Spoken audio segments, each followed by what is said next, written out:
Okay, good morning, and again I give all glory to God. So we started a series a few weeks ago about living the law. So we did a two-part to it, and then we did a two-part, we started into different laws, and we started about the law of attraction. We did a two-part series. So today is continuing, and we're going to talk about the law of thinking. So as you spend time learning or listening to this lesson, you might agree with me that this is probably one of the most important laws that we're going to understand and then apply in our life, because there's so much that we have to think about our thinking. To begin, attention should be given to our predominant mental state. As it says in Proverbs in the Bible, as a man thinketh in his heart, so is he. That's really the foundation of our life. If we stop and think about it, that statement itself is the first step for freedom for ourselves, because we got to start thinking about that belief, how we think. And so we find out that we really are the product of somebody else's habitual thinking. We take on other thoughts from the society, from the church, from school, from other people, from our parents, etc.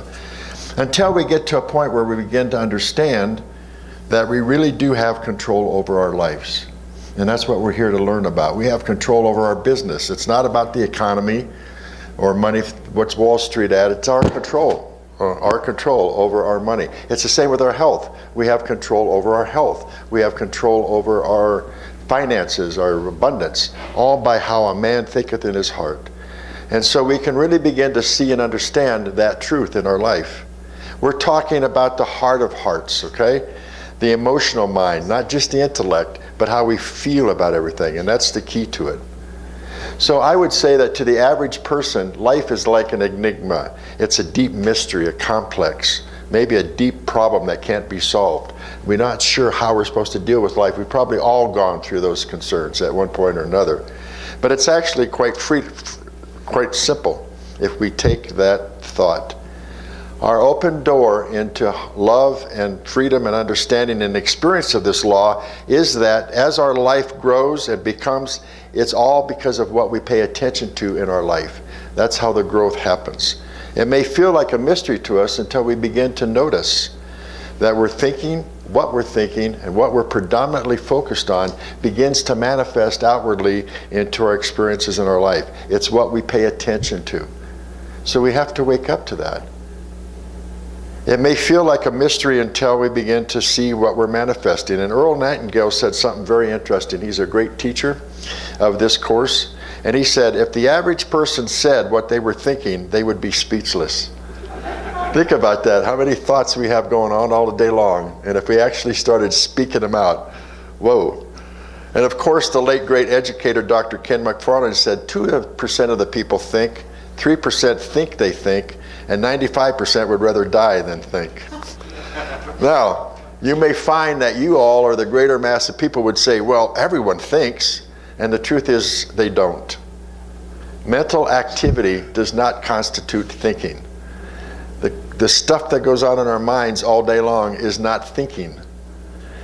Thinking is done in our intellectual or our conscious mind, and of course in our heart too, and of course we have our senses set up too, how we taste, touch, hear, smell, see, and touch. There's an enormous amount of information that's going on all day long through wherever we're at. It's being fed into our mind.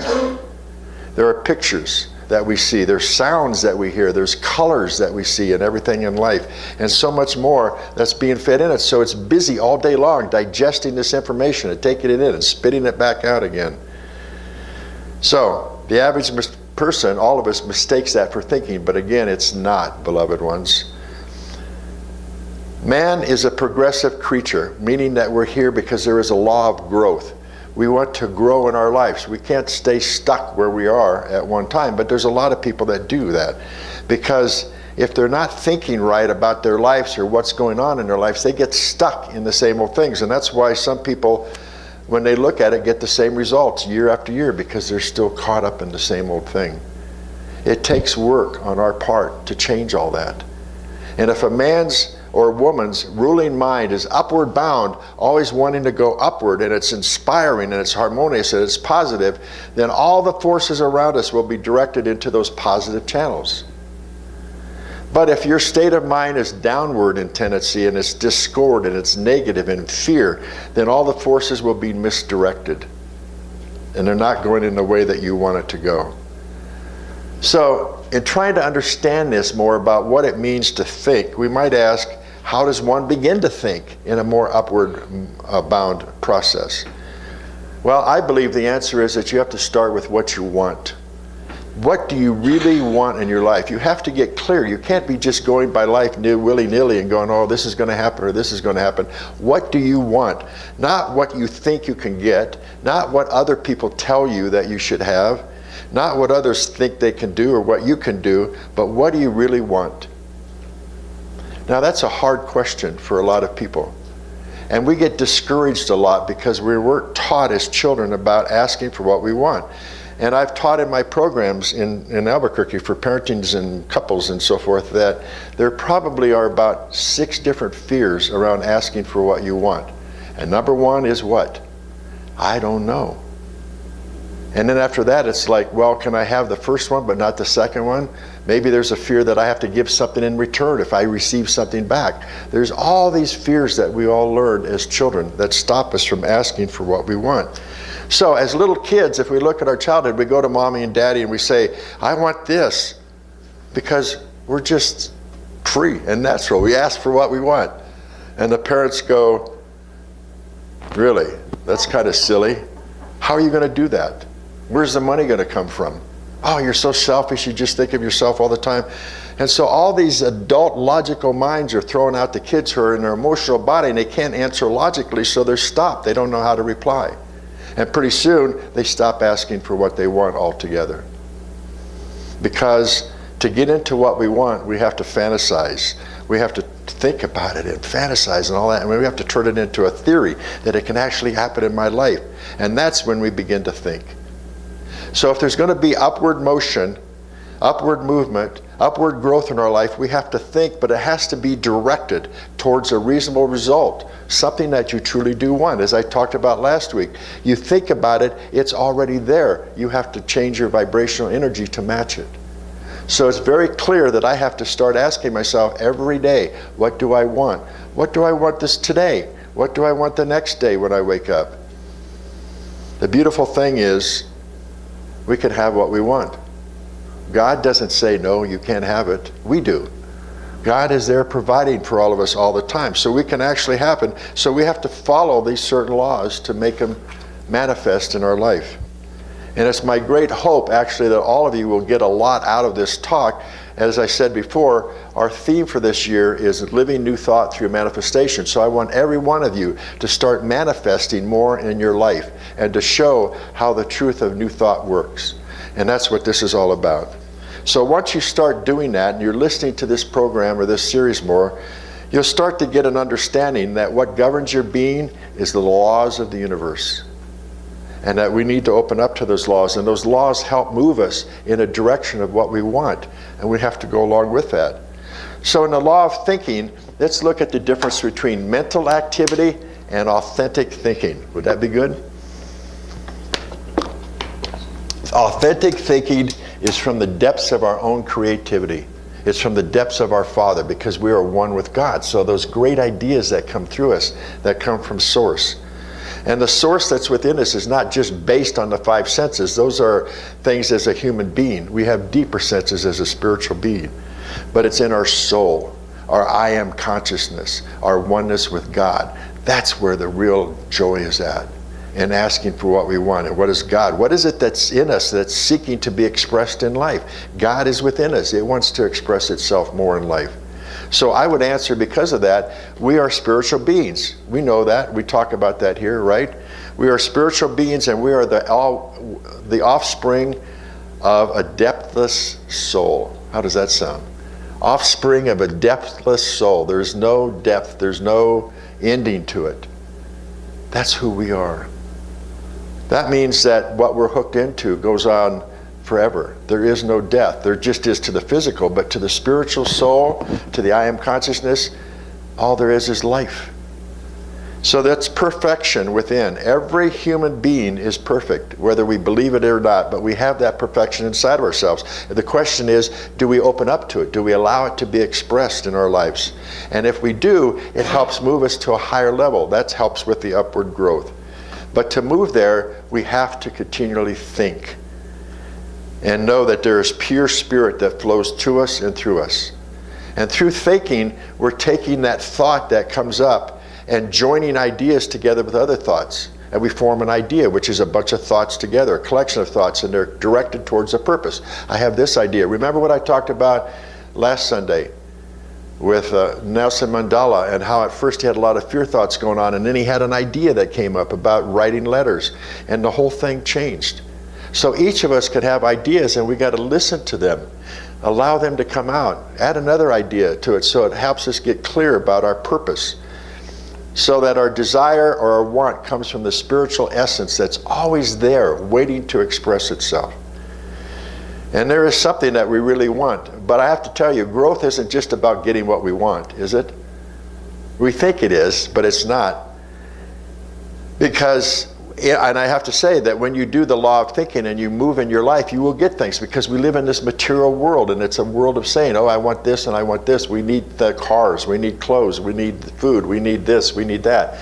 So we get our stuff, but more important is our goals to our spiritual self, to our oneness with God, to our expression of the I am consciousness, to go beyond just the wanting of things in our life and to grow more within our lives. And that's why we're here. So our day then should be spent doing what we love doing, don't you think?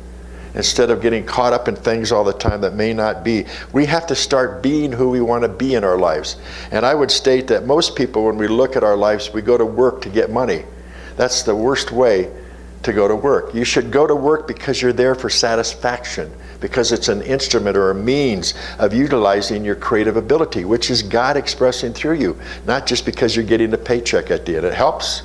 That's one of the reasons we have jobs, but we should go there for our creative ability. The Telemon, which is a spiritual organ group, says there is an angel hovering over every blade of grass, whispering, grow, grow, grow. And we see blades of grass, how they work through themselves through the cement, which is totally amazing when we see that. And what they're doing is seeking the light. That's the same with us, growing within and seeking the light. And right now, between all of this, even though we come here to share love and joy, there might still be a block between us, or a cement barrier in the way between that, what we're seeking and what we're asking for. And the laws are what will dissolve that cement. The laws that we follow will help get any blocks that we have with other people or the world or anybody with anybody. Follow these laws and open yourself up to the growth and the right way of thinking about things. So because of that, I believe it's pretty essential that we all take some time to stop every once in a while and take a look at the results in your life. Pay attention to what's going on and how your behavior is creating that. Be happy with it. Take a look. Am I happy with it? Is it going the way I want it to go, or do I need to change something? Not just be caught up into it like a mouse running around in a little circle thing. And if you don't like the patterns that are going on in your life, then what do you need to do? Change the thought. Open your heart up more to the love. You've got to change the thinking. So it's evident to me, and when we do these laws, that all the factors which regulate our life and experience of a person, none exercise a greater influence on our life than thinking. And it's like an art. We could say it's the art of thinking, the ruling state of mind that we have. Mental attitudes are the results of ideas, and those ideas have origins in points of view, how we looked at things when we were children, what we learned from our parents. We come together and we all have different ideas. We have different origins that we had these ideas come from, different schools that we went into, different religious backgrounds. All of those things affect all of us, so that we're not exactly all thinking alike. Even if you come from the same family with somebody else as siblings, there's different ways of thinking about stuff. So we have to look at our own way. How is our connection to God? How is God expressing through us? And all the love and the light that is expressing through everyone, how is that going on, and how am I allowing it to be? So what we're looking for is meaningful thinking, beloveds, pure and constructive thinking, thinking that will move us in the right direction, and those that will determine our predominant state of mind. So I'm hoping this information is going to help you start now. Start thinking and open yourself up. Be aware of the thoughts that I have. That maybe there needs to be a change. And we need to change it. Life is about growth. Life is about change. It's all okay. So then we get back to what Proverbs, as a man thinketh in his heart, so is he. So we get to look at what we've been thinking in our heart, not just in our mind, but how we've been thinking in our heart, our feeling state. And of course, as I said, what happens next is, well, if you take some time during the day to look at the thoughts that you have and what's happening in my life and am I happy with it, what's the next step? You get to choose something different.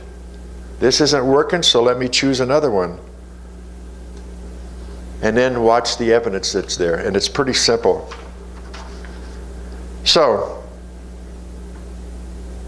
we have the opportunity here to support each other in all of these laws, to help each person when we come together, because this place is a place of love. It's a place of oneness. And we're all here together to create the lives that God is wanting for us. The lives of joy and happiness and connection to the I Am consciousness and the oneness that's there. And there's so many ways to do that. Through love, which is the main one. God's love flowing through us and how we give it to other people and how we feel it for ourselves, first of all. And how we see what we attract by the law of attraction. And how we see what we're doing through our laws of thinking. So we got to think about all of that and look at the computer as an example. We have to understand that we're connected to one another, and that even when we're far away from each other, we're still connected through the oneness of source. It's the same with computers. You turn it on and your email, it doesn't matter where it comes from, but I'm there and all this information comes into me. I could take my computer to New York and it would still get there, or Chicago or somewhere else. So there's all this information, there's ideas. So the law of thinking is the same thing. Wherever you are, there's the possibility of great thinking. There's the possibility of the connection and the oneness. So it has to be that we start to wake up our conscious mind and know that everything that we could start looking at, what we have created in the past.